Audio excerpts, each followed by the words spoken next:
Bonjour à tous et bienvenue sur cette capsule numéro 5 du chapitre sur l'état initial d'un système chimique. Dans cette capsule, on va s'intéresser à la concentration d'une espèce en solution. Alors déjà, on va faire un petit point sur qu'est-ce que la concentration. Imaginons que vous ayez un verre d'eau dans lequel vous décidez de mettre des morceaux de sucre, d'accord? Si vous mettez 3 morceaux de sucre par exemple, vous allez avoir une certaine concentration en sucre présente dans l'eau, d'accord? Si on rajoute plus de sucre, notre eau sucrée sera plus concentrée. Si on met moins de sucre, notre eau sucrée sera moins concentrée. La concentration, de manière générale, ça traduit en gros la quantité d'un soluté que vous avez dissous dans un solvant. Ceci étant dit, on peut donc donner que la formule de la concentration massique d'un solide correspond à la masse de solide dissous par unité de volume, et donc on aura gamma, la concentration massique, est égale à la masse du soluté divisé par le volume du solvant. Alors, on pourra entendre concentration massique ou concentration en masse, les deux existent, et en fonction de quel document vous lirez, vous aurez soit l'un, soit l'autre, soit les deux.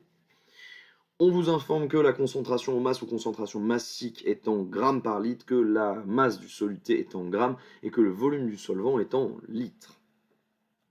À retenir par contre, attention, et là j'attire vraiment votre attention là-dessus, vous ne devez pas confondre la concentration massique, qui est la masse d'un soluté dissous dans un solvant, masse de sucre dissous dans un litre d'eau, et la masse volumique, qui correspond à la masse d'une espèce chimique par rapport à son volume. Donc par exemple, la masse d'une pépite d'or divisée par le volume de cette même pépite d'or.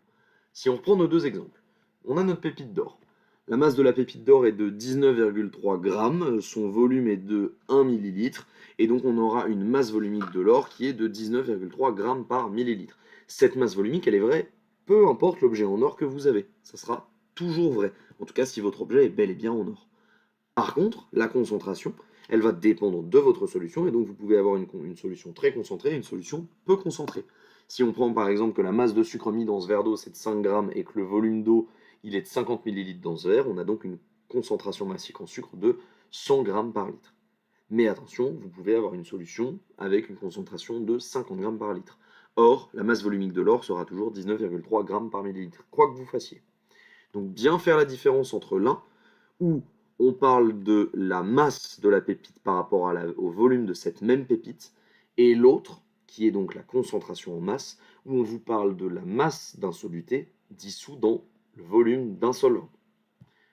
Maintenant que ce point est assez clair, on va pouvoir exprimer la concentration en mol ou la concentration molaire, qui est en fait une concentration homologue à la concentration en masse, sauf que cette fois, au lieu d'utiliser des masses, on utilisera des quantités de matière.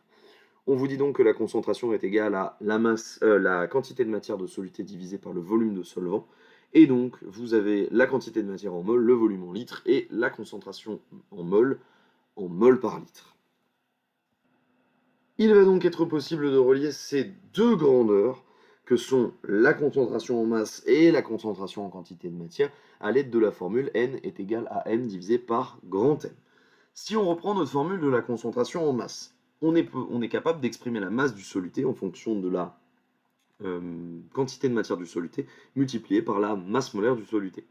Si on fait ça, on peut donc exprimer que gamma est égal à N soluté fois grand M soluté divisé par V solvant, et donc que C, la concentration en mol, est égal à N soluté divisé par V solvant. Donc vous voyez que entre la concentration en masse et la concentration en mol, il y a simplement une masse molaire qui va être dans une formule et pas dans l'autre.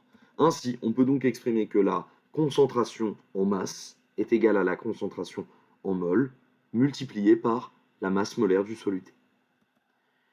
On en a donc la formule suivante que vous pouvez donc noter et que vous pouvez apprendre avec donc la concentration en masse ou concentration massique en grammes par litre, la concentration en mol ou concentration molaire en mol par litre et la masse molaire du soluté en grammes par mol. J'espère que cette capsule se sera montrée assez claire pour vous. Je vous invite à regarder la dernière capsule du chapitre et à compléter votre cours.